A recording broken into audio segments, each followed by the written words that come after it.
C'est le journal Heure Info qui a lancé ce pavé dans la mare.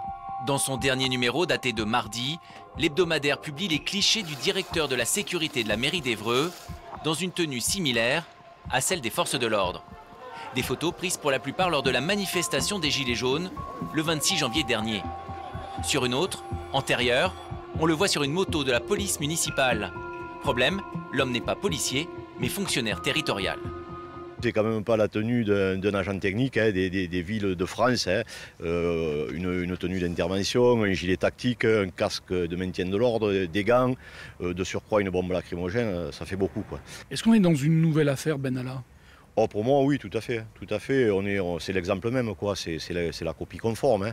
Nous avons un individu qui, sans droit et sans légitimité, assure des missions de sécurité et d'ordre public. Mais pour la mairie, il ne s'agit aucunement de maintien de l'ordre. Si son agent était dans cette tenue, c'était pour se protéger des gilets jaunes, alors qu'il allait aider deux collègues pris à partie par les manifestants. Est-ce que c'est le rôle de ce monsieur d'avoir une bombe lacrymogène, d'avoir un casque, d'être sur une moto de police municipale? Alors écoutez, tout ça, c'est l'enquête qui le dira. Le syndicat a saisi la justice. Si la justice nous interroge là-dessus, nous répondrons à la justice. Ouais. Pas de souci. Pour l'adjoint au maire, on est loin d'une deuxième affaire Benalla. Il y voit plutôt une affaire politique. Ça s'est passé il y a 6 mois. On a déjà eu un premier point dans la presse il y a 3 mois par un autre syndicat. Là, c'est un deuxième syndicat. Je pense qu'il y a un soupçon de politique là-dessous. Il ne vous a pas échappé quand même que dans 9 mois, c'était l'élection municipale.